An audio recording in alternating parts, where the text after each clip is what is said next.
Hoy, en Desde la Sombra, echemos un vistazo atrás a los años 80 y 90.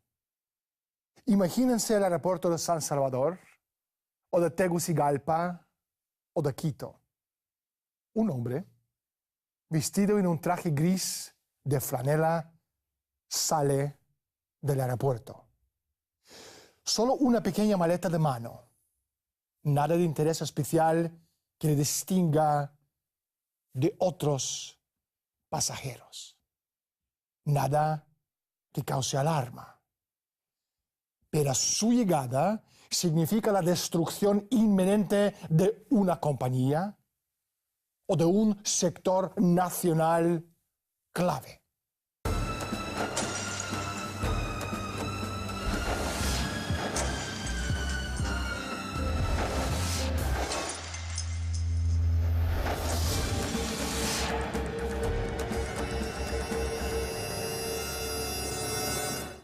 El derrumbe de una rama de la economía del país, o la caída del gobierno y cambio de régimen. ¿Quién es capaz de hacer tal cosa y salirse con la suya? Los sicarios económicos. Estamos en medio de una escena de crimen, pero en vez de gore, sangre, cadáveres y sillas volcadas, vemos naciones atrapadas y forzadas a la quiebra. Naciones prósperas, obligadas a subsistir. Esclavos financieros. Esta es la historia del poder y de la codicia. La historia de los hombres miserables que juegan a Dios en el nombre de las ganancias corporativas. Los conocemos por su nombre, porque los vemos en la televisión y sus nombres están estampados en letras grandes y gruesas en los medios corporativos. Son inmunes a la persecución y el mundo es incapaz de detenerles. Hasta ahora. Hoy, en Desde la Sombra, hablaremos con John Perkins, un ex sicario económico, pero primero, salgamos a la calle y preguntemos a la gente su opinión sobre el terrorismo económico financiero. Sicario económico es que nos están robando todo el dinero. Sicario económico me vienen a los políticos y los banqueros a la memoria, vamos, directamente. Lo que están haciendo ahora, tanto en España como en Grecia, como en otros muchos sitios. Evoca en mí es la idea de alguien que está al servicio de un poder superior y que no tiene escrúpulos ni tiene una moral importante, sino que trabaja al servicio de una causa, podemos decir, negativa, ¿no? La del robo sistematizado, el robo, digamos, oficializado. John, bienvenido al programa, gracias por estar con nosotros. ¿Cómo te convertiste en un sicario económico? Bueno, fui reclutado por la Agencia de Seguridad Nacional cuando aún estudiaba en la universidad, en la Escuela de Negocios, y tuve que pasar una serie de exámenes psicológicos largos, luego pasar por el detector de mentiras y finalmente me reclutaron. Pero después supe del Cuerpo de Paz y tenía muchas ganas de ir a la Amazonía, así que hablé con la gente de la Agencia de Seguridad y me dijeron que fuera de voluntario por un par de años y que después me contratarían. Cuando aún estaba en el Cuerpo de Paz, en la Amazonía, vino a Ecuador un hombre que era vicepresidente superior de la empresa en la que acabé trabajando. Él me ofreció trabajo como economista en su empresa. Después descubrí que él estaba vinculado con la Agencia Nacional de Seguridad. Acepté aquel trabajo. Me convertí en economista jefe en Charles T. Main, una empresa de consultoría que colaboraba mucho con el Banco Mundial, la Agencia Estadounidense para el Desarrollo Internacional, el gobierno estadounidense y el Departamento del Tesoro. De modo que es solo una versión corta de una historia muy, muy compleja. John, ¿podrías explicarnos el modus operandi de los sicarios económicos? Trabajamos de muchas maneras. La más común es que identificamos a países con recursos que necesitan las corporaciones, como por ejemplo el petróleo, y después organizamos un préstamo enorme a esa corporación a través del Banco Mundial o alguna de sus organizaciones hermanas. Pero en realidad ese dinero nunca llega a ese país. En vez de eso, va a nuestras propias organizaciones para realizar grandes proyectos de infraestructura en ese país, como por ejemplo construir centrales eléctricas o parques industriales que benefician a unos pocos ricos criollos, pero que sobre todo benefician a nuestras corporaciones. Al final, la gente pobre no saca ningún provecho de esto porque no pueden permitirse la electricidad y no tienen trabajo en los parques industriales porque allí no se contrata a demasiadas personas. Y al final el país cae en una deuda enorme que no puede pagar. Es entonces cuando nosotros vamos y les decimos, ¿no pueden pagar su deuda? Entonces vendan sus recursos, el petróleo o lo que sea. Véndanlo barato a nuestras corporaciones sin restricciones medioambientales ni regulaciones sociales. O permítannos construir una base militar en su territorio y privatizar todo su sistema de sectores sociales, como las centrales eléctricas, electricidad, agua, escuelas, etc., para venderlo a nuestras corporaciones. Así que de este modo creamos una nueva forma de imperio. Conocido como el Consenso de Washington, el sistema post-Bretton Woods está compuesto por el Fondo Monetario Internacional, el Banco Mundial, los principales bancos del mundo y las grandes multinacionales que controlan más del 80% de la economía mundial, entre ellos la mayor parte de la riqueza de materias primas estratégicas del planeta. Estas fuerzas no tienen ninguna lealtad a ninguna nación-estado. Se sientan dioses y buscan un imperio de un mundo globalizado bajo su control férreo. Constituyen el aparato imperial global más sofisticado que el mundo haya conocido jamás. Hablamos de la idea de esclavitud por endeudamiento. John, ¿qué hace un sicario económico bajo un sistema imperial tan sofisticado? Bueno, es básicamente lo que hacemos, pero hay muchas historias detrás de todo esto. A veces lleva mucho tiempo convencer a los presidentes, ministros de planificación o de finanzas con quienes tenemos que tratar de aceptar estas condiciones. Ellos saben, y les hacemos saberlo, que si aceptan dichos términos, ellos y sus ricas familias, que son propietarias de industrias del sector comercial y de los bancos, serán más ricos. Nos aseguramos de que ganen mucho dinero en esto y que después podamos usar esa electricidad o cualquier otro sector de la infraestructura. Por otra parte, también saben que si no aceptan este negocio, vendrán los chacales, como decimos nosotros, que son personas que incluso derrocan gobiernos o asesinan a sus líderes. En mis libros comento sobre cómo fallé en sobornar a Jaime Roldós de Ecuador y a Omar Torrijos de Panamá, y los chacales terminaron por asesinar a ambos. Entre los casos en que los chacales fracasaron se cuenta, por ejemplo, la muerte de Saddam Hussein en Irak. Yo creo que hasta ese punto actualmente se cortaría mucho de ese tema, por lo que pudiese pasar a nivel mundial. Eso puede provocar una cuarta guerra mundial y ellos no están en crisis. A mí me cuesta creer eso. Me cuesta creerlo. No creo que el gobierno en sí sea capaz de hacer eso. Es demasiado escandaloso. No tengo ni idea. No sé. No sé, lo siento. Detrás de los sicarios económicos destacan los círculos financieros internacionales que forman parte de un aparato centrado en la ciudad de Londres. Este aparato, una extensión de la oligarquía veneciana financiera, más tarde se transformó en lo que hoy se llama el sistema liberal anglo-holandés de banca central privada. Se caracteriza por una obsesión fisiócrata del control férreo por parte del cártel privado sobre materias primas estratégicas y un profundo compromiso con una pesadilla malthusiana de la reducción radical de la población mundial. Fue este mismo aparato que en el siglo XX, a través del Banco Internacional de Pagos, instaló a Adolf Hitler y a los nazis en el poder en Alemania, a Benito Mussolini en Italia, a Francisco Franco en España y otros regímenes fascistas serviles como el régimen de Pinochet en Chile. John, ¿cuál es la relación entre los sicarios económicos y el debacle financiero actual?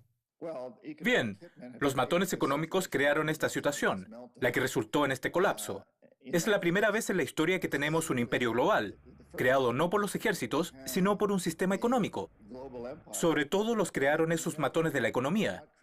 Tenemos que entender que no es un imperio gubernamental ni un imperio estadounidense. Es un imperio corporativo, lo que yo llamo la corporatocracia, es decir, los líderes de las mayores corporaciones del mundo que lo controlan todo. Ellos no consideran sus corporaciones como estadounidenses, rusas, francesas o chinas. Las consideran multinacionales. Para ellos no existen fronteras. Ellos van allí donde las leyes sean más indulgentes y puedan pagar los menores impuestos. Así que se ha creado un verdadero imperio corporativo y es de nivel global. Uno de los ideólogos de la corporatocracia era un profesor de la Facultad de Economía de Chicago, Milton Friedman. Friedman ha sido un icono en el campo de la economía y la política económica pública, al menos desde la década de 1940, cuando asistió a la primera reunión de la Sociedad Mont Pelerin. Bajo la dirección de Friedman, la desregulación de los mercados se convirtió en el nombre del juego. Lo que hemos presenciado, el derrumbe gradual de la economía de los Estados Unidos que se inició en la década de 1980. Los tiburones financiados por la red de dinero sucio de los bonos basura adquirieron porciones significativas de las empresas de los Estados Unidos y aterrorizaron a los demás. Las presas de los tiburones y aquellos que temían convertirse en presas recurrieron a los bancos de inversiones y los bufetes de abogados de Wall Street en busca de protección. Al mismo tiempo, entraba al raudales dinero sucio en el mercado inmobiliario, principalmente a través de los gigantescos promotores canadienses. El efecto de toda esta desregulación y especulación ha sido que la economía física de los Estados Unidos ha quedado diezmada. A lo largo de 3 últimas décadas, la capacidad productiva de la economía de los Estados Unidos se ha reducido a la mitad, medida en productos de la cesta de la compra en un cálculo per cápita, por familia y por kilómetro cuadrado. Al mismo tiempo, las demandas monetarias que pesan sobre dicha producción en descenso han aumentado de forma hiperbólica. Ha llegado la hora para que ustedes se den cuenta. Estamos presenciando en directo la transferencia de la riqueza hacia esa corporatocracia criminal. Me pregunto qué papel juega en todo esto los movimientos como Occupy Wall Street, así como las manifestaciones que estamos presenciando en todo el mundo. Preguntamos a nuestro experto. John, ¿cuál es tu opinión? Sumamente importante. La gente está despertando. Lo hemos visto con la primavera árabe, en las protestas en Rusia, lo hemos visto en China, en Estados Unidos con el movimiento Ocupa, etc. En América Latina ha ocurrido una enorme revolución democrática.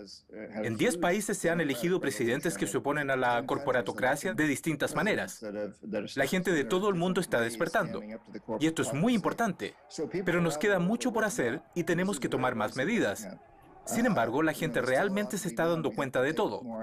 Acabo de volver de un viaje por Vietnam, Birmania, Tailandia, Turquía. He estado en Europa. Además, viajo a América Latina varias veces al año. Viajo por Estados Unidos dando conferencias en las universidades, en los foros.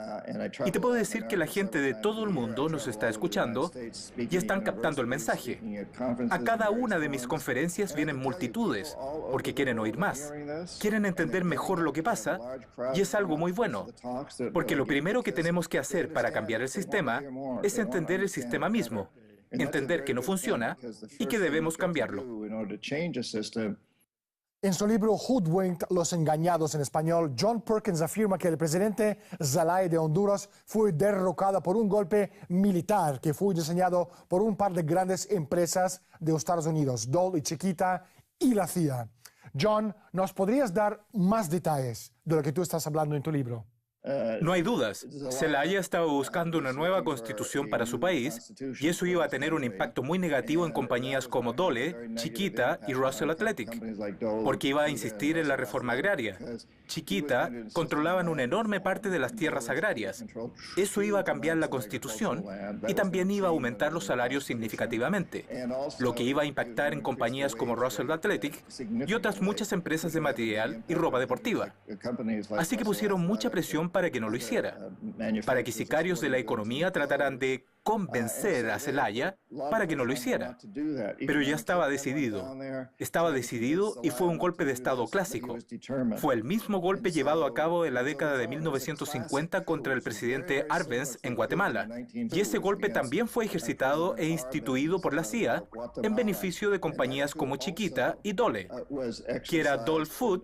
Entonces, fue un caso clásico de golpe de Estado de la CIA. No hay duda de ello.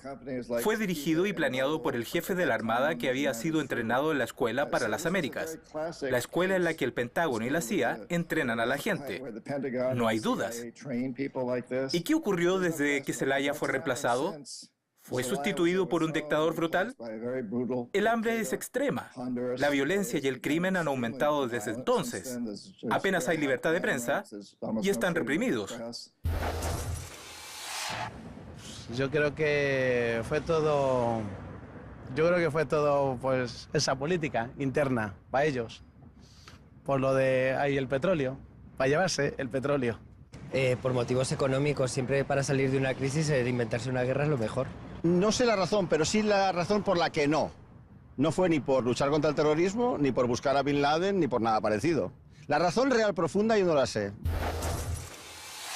El Fondo Monetario Internacional y el Banco Mundial en realidad son los arquitectos de las políticas bajo las cuales funcionan los sicarios económicos. Me pregunto, ¿cuál ha sido el papel de los sicarios en casos como el de Torrijos y Roldós, así como la invasión de Panamá en 1989, Irak en 1991 y también en 2003? John, danos tu opinión, por favor.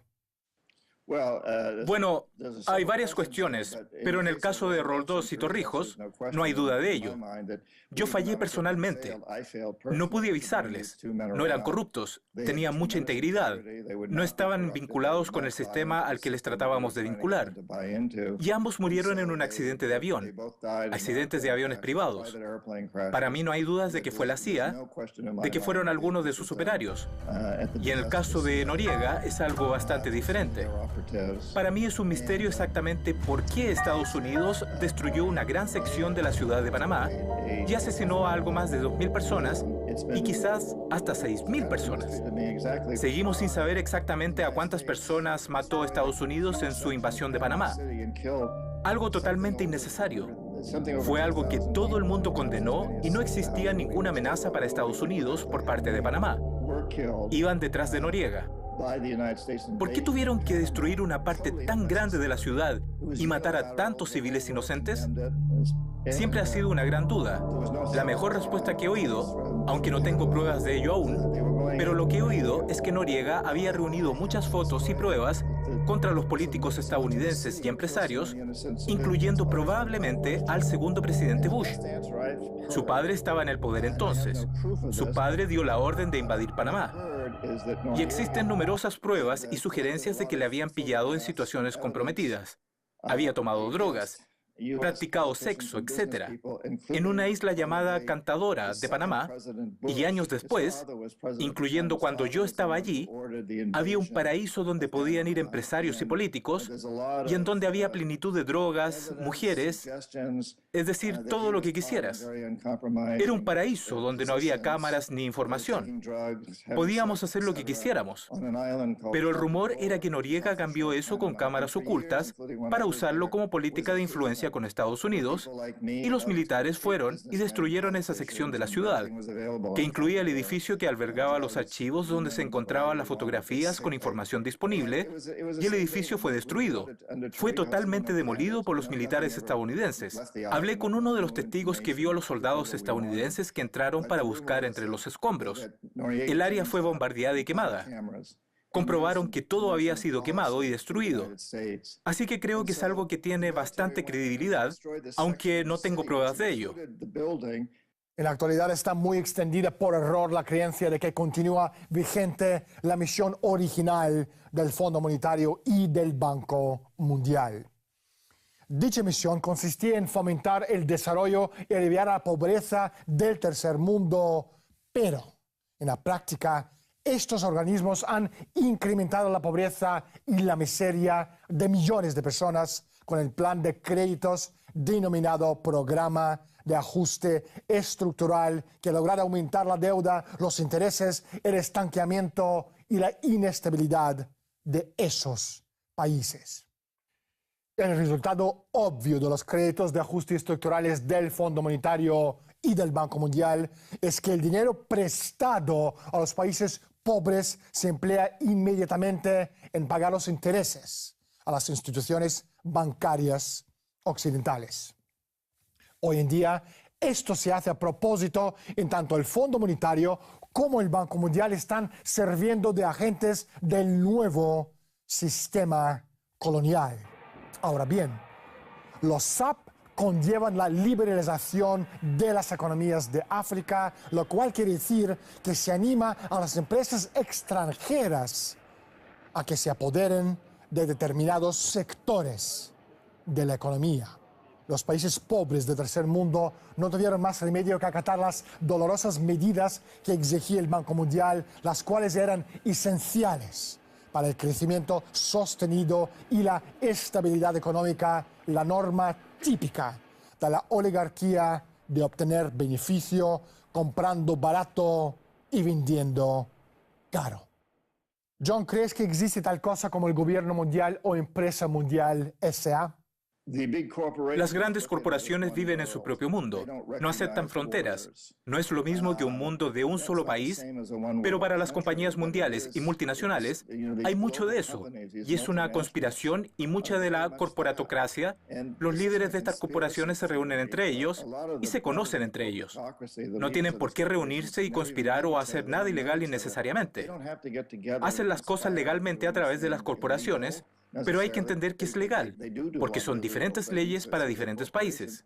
Pero todas persiguen la misma meta: maximizar los beneficios independientemente del coste social o medioambiental. Así que cuando un país o un gobierno tratan de imponer las leyes que los restrinjan, todas se agrupan. Así que aunque vea a Nike y Reebok compitiendo en las tiendas locales o las petroleras compitiendo entre ellas, si alguien los desafía para ganar más dinero, pondrán una gran presión en contra, incluyendo la posibilidad de un daño físico a las personas que tratan de cambiar esas leyes. Desde el punto de vista de John Perkins, ¿cómo es el futuro? Yo diría que tengo una gran esperanza de que cambiemos eso. Creo que nos alejamos del momento de la historia en que las organizaciones religiosas mandaban en el mundo a otro en el que los gobiernos y corporaciones mandan en el mundo. Y tienen un puesto privilegiado en el gobierno de países como España y Portugal, Francia, Alemania, Inglaterra y la Unión Soviética, y finalmente en Estados Unidos. Pero hoy todo eso ha cambiado. Los gobiernos no son muy importantes hoy en día. Básicamente son las marionetas de las corporaciones. Así que en Estados Unidos, por ejemplo, el Pentágono y la CIA trabajan para corporaciones remuneradas. El presidente de Estados Unidos es extremadamente vulnerable. No le eligen sin un enorme apoyo financiero. Se trata de eso. No le hubieran elegido presidente si no fuera por ello. Él quiere llegar a la Casa Blanca.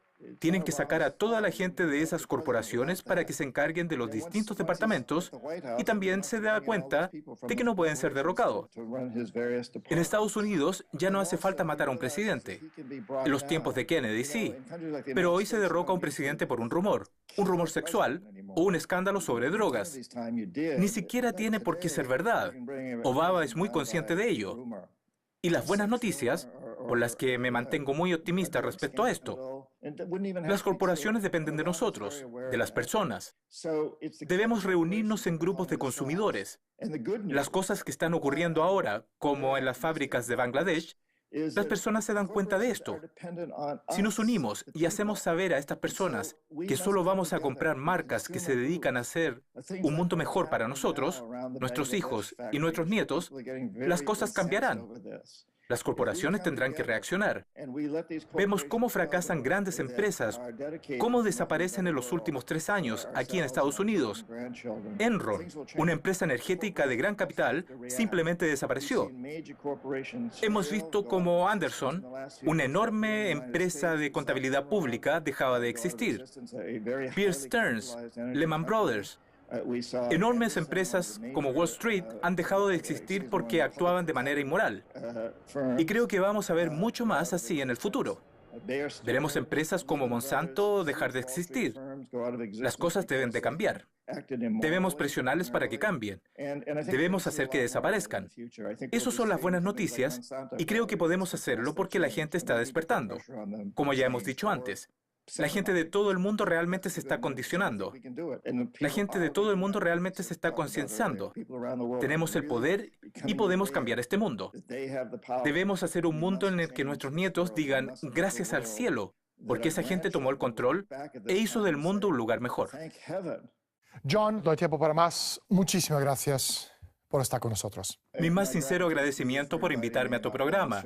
Lo aprecio muchísimo. Hasta que podamos transportar a la humanidad a la edad de la razón, la historia, en realidad, va adquiriendo forma no por la voluntad de las masas humanas, sino por un puñado de aquellos que para bien o para mal dirigen el destino de toda la humanidad como manada de vacas de pasto en pasto. Y en ocasiones también al matadero. Soy Daniel Stulin. Bienvenidos todos al mundo de Humo Espejos. Muchísimas gracias por estar con nosotros y hasta la semana próxima.